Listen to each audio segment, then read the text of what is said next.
So hello everyone. आज फिर से हम एक बार पॉडकास्ट में। तो हर बार की तरह उम्मीद है कि आप सभी सही होंगे, सब बढ़िया होंगे। आज उत्कर्ष जी हमारे साथ हैं। ये अपना इंट्रोडक्शन आगे बताएंगे ही, लेकिन मैं अगर इनके बारे में कुछ बताऊं तो ये सॉफ्टवेयर डेवलपर हैं और इन्होंने सावित्रीबाई फुले यूनिवर्सिटी पुणे से अपनी ग्रेजुएशन कर रखी है। अब यहाँ पर खास बात यह है कि इन्होंने अपना करियर चेंज किया। इनकी जो ग्रेजुएशन थी वो इलेक्ट्रॉनिक्स एंड कम्युनिकेशन इंजीनियरिंग में थी और अभी ये सॉफ्टवेयर डेवलपर हैं। तो आज हम बहुत सारे क्वेश्चंस हैं जो जिनके आंसर इनसे जानना चाहेंगे और मुझे उम्मीद है कि स्टूडेंट्स को उन आंसर से जरूर हेल्प मिलेगी। So Utkarsh ji, welcome in findim.com। Thank you, Vikram. Thank you for hosting this podcast and inviting me. Yes Utkarsh, तो सबसे पहले मैं चाहूंगा आपसे कि आप अपना इंट्रोडक्शन जो है स्टूडेंट्स या फिर जो इस पॉडकास्ट को देख रहे हैं उनको दे दीजिए। श्योर। तो एक्चुअली मैं नागपुर महाराष्ट्र से बिलोंग करता हूँ। I live in Nagpur Maharashtra. Pune Savitribai Phule Pune university से मैंने इलेक्ट्रॉनिक्स एंड कम्युनिकेशंस इंजीनियरिंग में 2020 बैच में ग्रेजुएशन कंप्लीट किया था मेरा। तो बात ऐसी है कि आजकल तो वैसे mostly ENTC electronics and telecommunications, IT and computer science, इन तीनों स्ट्रीम्स को कोर सर्किट सब्जेक्ट्स बोलते हैं। तो यूजुअली जो भी सॉफ्टवेयर डेवलपर के जॉब्स होते हैं या फिर whatever jobs are there in IT industry for developers, तो इन तीनों ब्रांचेस से यूजुअली हायरिंग होता है। बट इलेक्ट्रॉनिक्स एंड टेलीकम्युनिकेशंस एक कोर ब्रांच भी है। सो इट्स नॉट लाइक कि इलेक्ट्रॉनिक्स वाले हमेशा सॉफ्टवेयर डेवलपर्स ही बनते हैं, या ऐसा भी कह सकते हो कि कंप्यूटर साइंस एंड आईटी वालों को ज्यादा प्रेफरेंस रहता है for software developer jobs. But हाँ, अगर आप पहले से डिसाइड कर रहे हो या प्लान कर रहे हो कि भाई सॉफ्टवेयर डेवलपर बनना है या फिर आईटी इंडस्ट्री में जाकर डेवलपमेंट का जॉब करना है, रोल करना है, तो इट्स नॉट लाइक इम्पॉसिबल और बहुत ज्यादा हार्ड नहीं होता है। You just have to plan correctly. Starting से प्लान करो, प्रिपरेशन करो, एंड या you can land a role in good product based company, startup में या फिर एमएनसी में, जहाँ पर भी चाहते हो वहाँ पर आपको या you can crack the role, not a big problem.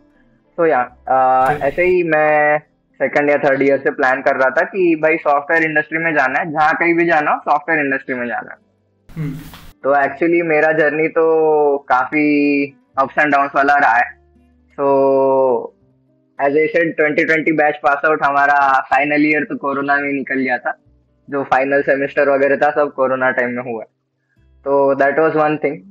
Apart from that, जब मैं कॉलेज में था तो first of all third year वगैरह के आसपास एक कंपनी है, एजुकेशन इंस्टीट्यूट है, जैम्बोरी एजुकेशन करके, उनका एक वर्कशॉप हुआ था हमारे कॉलेज में regarding MS and doing masters from outside India. तो आई गॉट इंट्रिग्ड, मुझे इंटरेस्ट आ रहा था मास्टर्स करने के लिए। So I had joined their masters classes.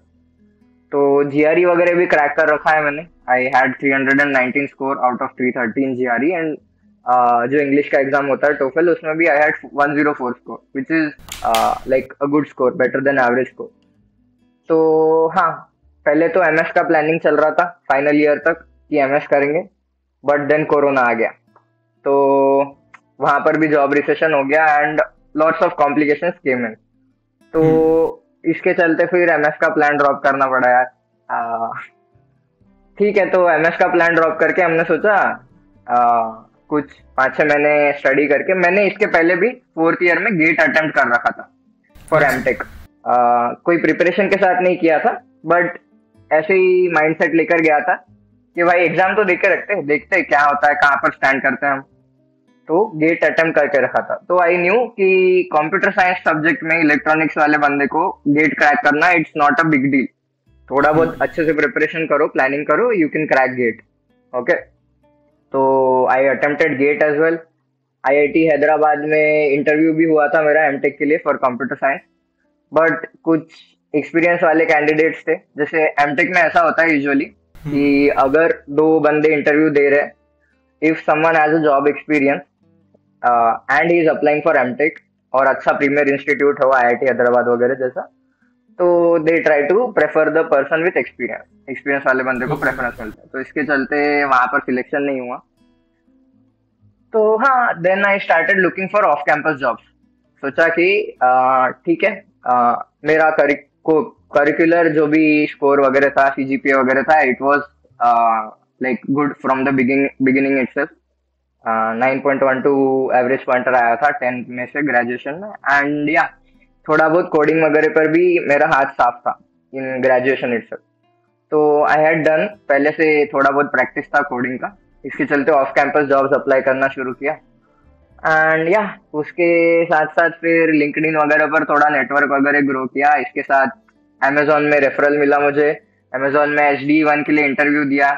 4 interviews हुए, पहला दूसरा तीसरा, सब इंटरव्यू अच्छा गया। लास्ट इंटरव्यू में एक कोडिंग क्वेश्चन पूछा गया जो कि मुझे नहीं आया। 2 कोडिंग क्वेश्चन पूछे गए थे, उसमें से एक कोडिंग क्वेश्चन नहीं आया, और मतलब अच्छा खासा हार्ड लेवल का क्वेश्चन था और मैंने पहले अटेम्प्ट नहीं कर रखा था, तो नहीं आया। तो इसके चलते अमेजोन में सिलेक्शन नहीं हो पाया।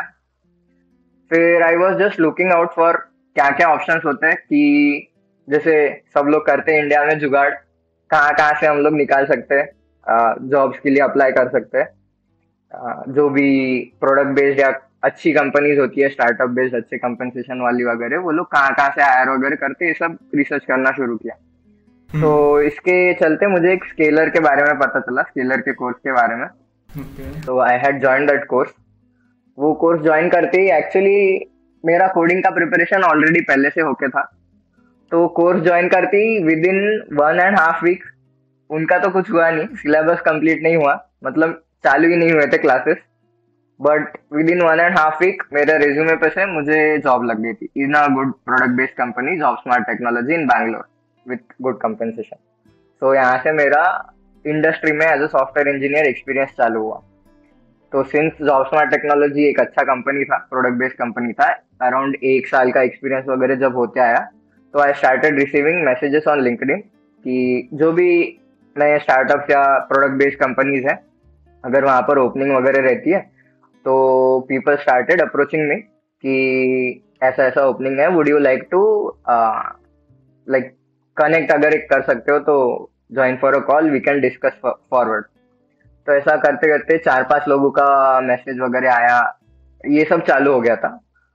सो विद दैट हमारे जो अभी जो हमारा कंपनी है मल्टीपल फिनटेक, जहाँ पर मैं काम कर रहा हूँ, इट इज अ वेरी, यानी स्टार्टिंग फेज का कंपनी है, अराउंड 50 एम्प्लॉयज वाला प्रोडक्ट बेस्ड स्टार्टअप कंपनी है। एंड जो फाउंडर थे, Padmanabhan Raghavan, okay. He approach me, he said hmm. that, hi Utkarsh, your profile is looking good and looks like a fit for a job which we are looking out for a role which we are hiring for। तो उन्होंने ऐसे ही message वगैरह किया, फिर discussions वगैरह हुए आगे, and then I had some interviews with the technical director in the team and I got selected.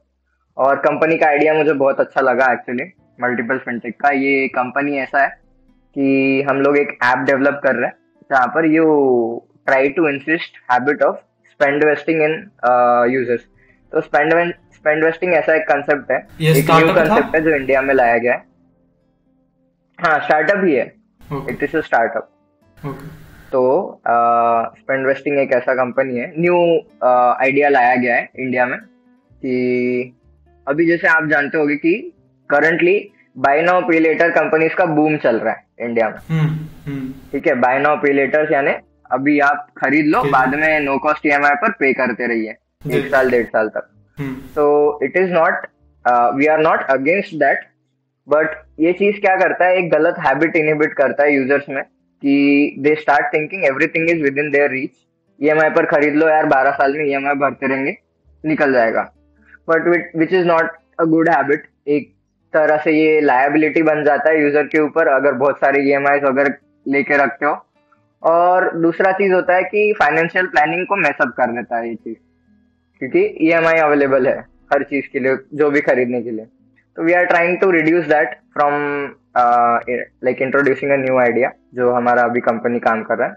Core team चल रहा है, फिर सिर्फ 50 लोगों का कंपनी है फिलहाल।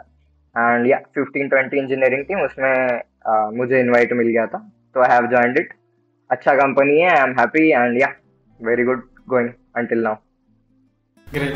So that's about it. ऐसा जर्नी था। Okay, great. हाँ, बहुत सारे उतार चढ़ाव थे, और बहुत सारी जगह पर मुझे क्यूरियोसिटी आई और चीज़ों को जानने की, जो आपकी जर्नी थी। तो मैं शुरू से जानना चाहूँगा, आप स्कूल में कैसे, किस टाइप के स्टूडेंट थे, एकेडमिकली और उससे बाहर भी? सी, स्कूल में ऐसे तो एकेडमिकली मैं अच्छा था, I was doing good, like 90% के अराउंड चल रहा था हमेशा ही।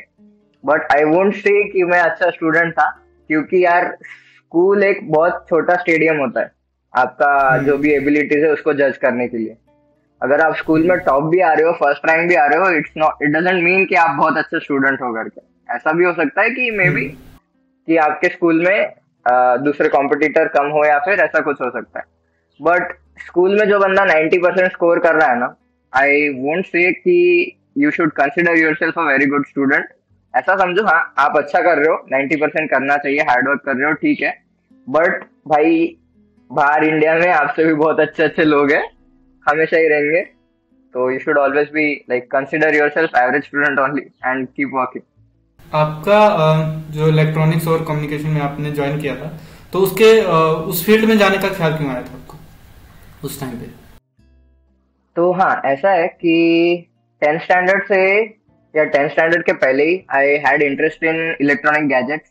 जो भी गैजेट्स वगैरह आते थे, नए नए गैजेट्स वगैरह आते थे मार्केट में, वो टाइम पे जैसे I I was a 2014 batch, 10th standard का 2014 वाला बैच था हमारा। तो वो टाइम के अराउंड इंडिया में टेक्नोलॉजी में बहुत सारे डेवलपमेंट्स हो रहे थे। अराउंड 2-3 साल पहले के आसपास ही एंड्रॉयड वगैरह इंट्रोड्यूस हुआ था, सैमसंग गैलेक्सी के डिवाइसेस इंट्रोड्यूस हुए थे इंडिया में। तो बहुत सारे टेक्नोलॉजिकल एडवांसमेंट्स वगैरह हो रहे थे। एंड हाँ, कुछ मैगजीन्स वगैरह थी जैसे टेक क्रंच, द वर्ज वगैरह वगैरह, जो कुछ मैं फॉलो करता था कि ऑल ओवर वर्ल्ड जो जो टेक्नोलॉजिकल एडवांसमेंट हो रही है उसमें इंटरेस्ट आता गया इसके कारण, since I was following all this. So 12th standard होने के बाद तो एक ख्याल था कि भाई आईटी इंडस्ट्री ज्वाइन करना है सामने जाकर। एंड तो 3 ब्रांचेस आते हैं ख्याल में, computer science, IT and electronics. तो I was looking out for all of the branches, जो भी मिलता है चलो भाई ठीक है, तीनों में से कोई भी ब्रांच मिलता है ठीक है। बट इलेक्ट्रॉनिक्स ऐसा ब्रांच था जिसमें you have a larger scope, कि अगर इलेक्ट्रॉनिक्स ज्वाइन कर लेते हो तो आईटी इंडस्ट्री भी जा सकते हो, कोर में भी जा सकते हो, both sides are open. But अगर कंप्यूटर साइंस वाला बंदा सोचता है कि इलेक्ट्रॉनिक्स की कोर में अगर मैं जाना चाहता हूँ, it becomes a bit difficult comparatively. अगर इलेक्ट्रॉनिक्स वाला बंदा कंप्यूटर साइंस की फील्ड में जाना चाहता है तो इट्स इजियर। तो ऐसा सोचते सोचते I got a college and या इलेक्ट्रॉनिक्स वाला ब्रांच ले लिया। Okay, okay. सो इसके पीछे कोई स्पेसिफिक रीजन था कि आपने सावित्रीबाई फुले जो यूनिवर्सिटी थी उसको ज्वाइन किया? सी, जो जेडबल तो मैंने दिया था, I got good score like 117 in जेडबल means. But जेडबल advance crack नहीं हो पाया था मुझसे honestly. So I went for CET, ठीक है। तो सीईटी में भी अच्छा स्कोर आया था at that time. Savitribai Phule Pune university के अंडर जो कोई भी कॉलेजेस थे महाराष्ट्र में, engineering colleges, they were good. तो कुछ कॉलेजेस थे जैसे कॉलेज ऑफ इंजीनियरिंग पुणे या वीजेटीआई वगैरह, जो महाराष्ट्र के टॉप कॉलेजेस पकड़े जाते हैं। इसके बाद after these rankings, just like 4th और 5th 6th वगैरह के अराउंड एट दैट टाइम हमारा कॉलेज आया करता था। सो या ऐसा एक लिस्ट बनाया था पूरे कॉलेजेस का कि हाँ भाई यहाँ यहाँ यहाँ यहाँ अप्लाई करते हैं, इसमें से जो मिलता है वहां पर ज्वाइन करेंगे। तो इस तरह से वहां पर ज्वाइन किया था। ओके।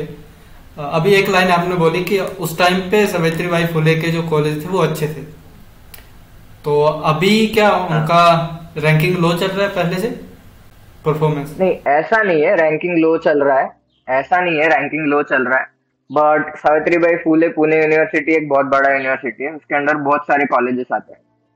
तो कुछ कॉलेजेस में या फिर मतलब कह सकते हो कि कम ज्यादा चीजें होती रहती है, जैसे कभी प्लेसमेंट खराब लगती है, या फिर कभी कोई जो बैच रहता है, एल्यूमनाई बैच रहता है, मे बी वो बैच ने प्लेसमेंट टाइम पे कुछ गड़बड़ किया हो तो नेक्स्ट ईयर कंपनीज नहीं आती है, ऐसा ब्लैक लिस्ट कर दिया जाता है कॉलेज को वगैरह, ऐसी चीजें होती रहती है। तो वो ख्याल से थोड़ा बहुत ऊपर नीचे होते रहते हैं कॉलेजेस, बट हाँ जो लिस्ट है वो तो अभी भी वैसे ही बनेगी। अगर कोई नए स्टूडेंट्स अप्लाई कर रहे हो इंजीनियरिंग के लिए महाराष्ट्र के कॉलेजेस के लिए, तो लिस्ट मेरे ख्याल से वैसे ही सिमिलर बनेगी फिर से। ओके। सो मैं इस कॉलेज के बारे में और जानना चाहूँगा कि इसका इंफ्रास्ट्रक्चर, इसमें जो कल्चर है वो कैसा है, और प्लेसमेंट वगैरह के बारे में, तो उसके बारे में आप बताना चाहें तो। हाँ, तो infrastructure like one of the best infrastructure था जहाँ पर हम लोग रह रहे थे पुणे में। पुणे के कॉलेजेस में आई फील जितने कॉलेजेस मैंने देखे थे, हमारे कॉलेज का बेस्ट इंफ्रास्ट्रक्चर था। एक पूरा पहाड़ हमारे कॉलेज का था, वो पूरी पहाड़ी पर अलग अलग डिपार्टमेंट के अलग अलग बिल्डिंग्स बनी हुई थी, तो बहुत सही इंफ्रास्ट्रक्चर वगैरह था। एंड जो इलेक्ट्रॉनिक्स डिपार्टमेंट था हमारे कॉलेज का, वो बहुत पुराना डिपार्टमेंट है, उसको 25 ईयर्स से ज्यादा हो गए। एंड इसके कारण वहाँ के प्रोफेसर्स वगैरह जो थे, जो पुराने प्रोफेसर्स वगैरह थे, वो बहुत अच्छे प्रोफेसर्स थे एक्चुअली, उनको बहुत डीप नॉलेज है कोर सब्जेक्ट्स का। So that was there. Apart from that placements वगैरह भी अच्छी चल रही थी। जहाँ जब मैंने ज्वाइन किया था प्रोडक्ट बेस्ड कंपनीज वगैरह आया करती थी, बट सिंस जैसे मैंने आपको बताया I was preparing for masters, on campus placements के लिए मैंने अप्लाई नहीं किया था। मैं बैठा ही नहीं था ऑन कैंपस प्लेसमेंट्स के लिए। मास्टर्स का प्लान था फुल ऑन, बट वो कोरोना के कारण कैंसिल हो गया बाद में। ठीक है, ओके। तो मुझे आप स्टूडेंट समझिए, तो क्या आप मुझे रिकमेंड करना चाहेंगे ये यूनिवर्सिटी? तो कुछ भी चीज रिकमेंड करने के पहले तो मुझे पहले 2-3 पैरामीटर देखना पड़ेगा कि भाई स्कोर कितना है, आप कहाँ पर रिलोकेट हो सकते हो, क्या क्या पॉसिबल है, तो ये सब चीजों पे डिपेंड करता है। बट अगर आई वुड से 90-95 परसेंटाइल वगैरह आ रहा है सीईटी में, या फिर जैसे हमारे कॉलेज का अगर कट ऑफ जितना है उतना स्कोर आपको मिल रहा है, तो आई वुड ऑलवेज रिकमेंड कि हाँ भाई कॉलेज तो अच्छा है, you can join in. But as I said, और ऐसे भी आजकल इंडिया में ये ऑफ कैंपस प्लेसमेंट्स का बहुत बूम हो गया है। मोस्टली अगर आप सर्किट ब्रांचेस ज्वाइन कर रहे हो जैसे computer science, electronics and IT, तो अगर आपका स्कोर अच्छा नहीं भी आया हो, या फिर जो डिजायर्ड कॉलेज है वो नहीं भी मिल पाया हो, तो कोई टेंशन लेने की जरूरत नहीं है यार। I have seen like people from tier 4 tier 5 colleges join Amazon and like that. खुद से पढ़ो, ऑफ कैंपस अप्लाई करो, डीएसए, प्रोग्रामिंग, टेक्निकल स्किल्स वगैरह सीखना है। एंड एनीवेज आप जब तक टियर 1 नहीं पहुंच जाते like IIT and BITS, tier 2 colleges में भी जो कॉलेज का करिकुलम है वहां पर इंडस्ट्री के लिए जो भी रिक्वायरमेंट है, जैसे डीएसए वगैरह हो गया, एडवांस डीएसए वगैरह हो गया, कॉलेज में तो नहीं पढ़ाया जाएगा, ऐसे भी आपको खुद ही पढ़ना है। ओके। मैं जानना चाहूंगा जो आपने करियर चेंज किया उसके बारे में, सो उसके पीछे क्या रीजन था? हाँ, तो जैसे मैंने बताया स्टार्टिंग से ही, लाइक फ्रॉम 10th स्टैंडर्ड के around I was following technological advancement. India में भी जो कुछ भी नए गैजेट्स वगैरह आ रहे थे, आई वाज फॉलोइंग, इंटरेस्ट था ऑलरेडी पहले से ही। ऑल ओवर वर्ल्ड भी कुछ मैगजीन्स वगैरह है जो मैं फॉलो करता था, क्या क्या एडवांसमेंट्स वगैरह हो रहे हैं, इसके कारण इंटरेस्ट तो था ऑलरेडी आईटी इंडस्ट्री में, जो कोई भी चीजें एडवांसमेंट्स हो रही है उसमें। तो हाँ, इलेक्ट्रॉनिक्स ब्रांच तो ज्वाइन कर लिया था, but even from second year of electronics also मेरा तो प्लान यही था कि आईटी इंडस्ट्री ज्वाइन करना है, एक तो एमएस करने के बाद, मास्टर्स करने के बाद, या फिर डायरेक्टली आफ्टर ग्रेजुएशन। तो I had started preparing like coding वगैरह, तो थर्ड ईयर लास्ट सेमेस्टर वगैरह से मैंने चालू कर दिया था ऑलरेडी। ओके। और हाँ, ऐसे ही बाकी मैंने हैकाथॉन्स वगैरह में भी काफी पार्टिसिपेट किया था कॉलेज में। I had a very nice group, friend circle बहुत अच्छा था मेरा। हम लोगों ने काफी सारे कॉलेज लेवल इवेंट्स ज्वाइन किए थे, काफी जगह पर हम लोग जीते भी थे ट्रॉफी। स्मार्ट इंडिया हैकाथॉन भी ज्वाइन किया था, वहां पर भी एक अच्छा एक्सपोजर मिला था। तो इन सब के चलते आईटी इंडस्ट्री में इंटरेस्ट बढ़ता गया, and yeah I switch to software developer. Okay, great. So आपने सेल्फ स्टडी ही की है ना सॉफ्टवेयर डेवलपर बनने के लिए? हाँ, देखो यार, इवन कंप्यूटर साइंस वाला भी बंदा अगर सेल्फ स्टडी नहीं करता है ना, तो आज के टाइम में इंडिया में बूम तो काफी हो रखा है, बट उसके साथ साथ कंपटीशन भी उतना ही बढ़ रखा है। ऐसा नहीं है हम्म। कि एक एप्लीकेशन, एक जॉब पोस्टिंग अगर आ रहा है लिंक्डइन या कोई जॉब पोर्टल पर, अगर जॉब पोस्टिंग आ रहा है अच्छी हम्म। कंपनी का, प्रोडक्ट बेस्ड स्टार्टअप या फिर एमएनसी का, तो एक ओपनिंग के लिए कम से कम 200, 250 या 500 भी एप्लीकेशन हो जाते हैं। तो अगर 500 लोग ओके। आपके साथ एक ही जॉब के लिए अप्लाई कर रहे हैं, तो इवन इफ 500 में से अगर 200 लोग भी वो जॉब करने की कैपेबल है, लेकिन रिक्रूटर के पास अगर 5 ही वैकेंसीज है, तो he will only choose the best of 5। और अगर वो टॉप 5 में आपको रहना है तो सेल्फ स्टडी तो करना ही पड़ेगा, उसके सिवाय you don't have an option. अगर आप टीयर 1 कॉलेज के भी स्टूडेंट्स हो, लाइक हम्म। अभी फिलहाल मैं टॉपमेट वगैरह पर मेंटरशिप वगैरह भी देता हूँ, तो I have some people who approach me from even tier 1 colleges, IITs वगैरह से, जिनके रेज्यूमे वगैरह शॉर्टलिस्ट नहीं हो रहे थे। So you can think like, अगर आईआईटी बीएचयू का बंदा भी, या इलेक्ट्रॉनिक्स या इलेक्ट्रिकल ब्रांच वाला वगैरह इज ट्राइंग इज बेस्ट, अगर खुद से एफर्ट्स ले रहा है बाहर अप्लाई करने के लिए, तो obviously tier 3, tier 2, tier 4 college वाले बंदे को सेल्फ स्टडी एफर्ट्स वगैरह के सिवाय तो नहीं होगा। ओके। सो जैसे सॉफ्टवेयर डेवलपर की जॉब है, तो अगर किसी ने वैकेंसी पोस्ट की तो उसमें अच्छी अच्छी सैलरी होगी, और उसके लिए अच्छे खासे एप्लीकेंट भी जाएंगे जो उसमें अप्लाई कर रहे होंगे। बट जैसे सप्लाई एंड डिमांड की जो गेम होती है, क्या डिमांड मतलब सप्लाई ज़्यादा हो तो वो उसका प्राइस कम हो जाता है। सॉरी, सप्लाई, हाँ, सप्लाई ज़्यादा हो तो प्राइस कम हो जाता है, कॉस्ट कम हो जाती है। तो यहाँ पर कंपटीशन बहुत ज़्यादा है, फिर भी सैलरी जो है कंपनीज हाई पे कर रही है। तो वो एक हाई हाँ स्किल्स वाले को ढूंढ रही है जो कि कम है, या फिर कुछ और रीजन है? हाँ, करेक्ट। तो वो लोग जो है, वो they are trying to find out people with high skills in the sense, एक चीज होता है डीएसए, ओके। सॉफ्टवेयर वाले इंडस्ट्री में। तो ये डीएसए एक्चुअली आपको यानी इंडस्ट्री में काम में तो आता है, but it is also measuring point, जिसके जरिए रिक्रूटर चेक करता है कि आपका प्रॉब्लम सॉल्विंग स्किल कैसा है। हम्म। प्रॉब्लम सॉल्विंग स्किल और वही एनालिटिकल रीजनिंग या लॉजिकल रीजनिंग कैसा है आपका। तो ये चीज जो है नॉर्मली एनी एवरेज स्टूडेंट को डेवलप करने के लिए इसके ऊपर काफी एफर्ट्स लेना पड़ता है, 4 से 5 महीने का एफर्ट कम से कम लेना पड़ता है। देन यू स्टार्ट अंडरस्टैंडिंग की प्रॉब्लम्स को कैसे अप्रोच करते हैं आईटी इंडस्ट्री में। तो जो 500 एप्लीकेशन, जैसे मैंने एग्जांपल दिया, एक जॉब पोस्टिंग के लिए अगर 500 एप्लीकेशन आए हैं, तो यूजुअली अभी फिलहाल का सिनेरियो ऐसा है कि 500 एप्लीकेशन में से कम 300, 350 लोगों का प्रॉब्लम सॉल्विंग स्किल वो लेवल तक अभी तक नहीं पहुंचा होता है। ठीक है। ओके। तो इन 300, 350 में से जो भी 100, लोग बचते हैं, उसमें से वो लोग दे ऑल्सो फाइंड फॉर इनका स्किल लेवल कैसा है, ये लोग हार्ड वर्किंग है या नहीं है, इनका पॉइंटर कैसा रहा है कॉलेज में, एवरीथिंग। एक होलिस्टिक अप्रोच रहता है कि ओवरऑल प्रोफाइल चेक किया जाए कैंडिडेट का, स्टार्टिंग से कैसा है। तो ऐसा करते करते एक्चुअल में इन लोगों के पास 500 में से सिर्फ 5-10 ही लोग बच जाते हैं। तो व्हेन 500 में से सिर्फ 5-10 ही लोग अगर जॉब करने के या फिर वो लेवल के कैपेसिटी पर है, तो ऑब्वियसली पे स्केल भी अच्छा खासा रहेगा। ओके।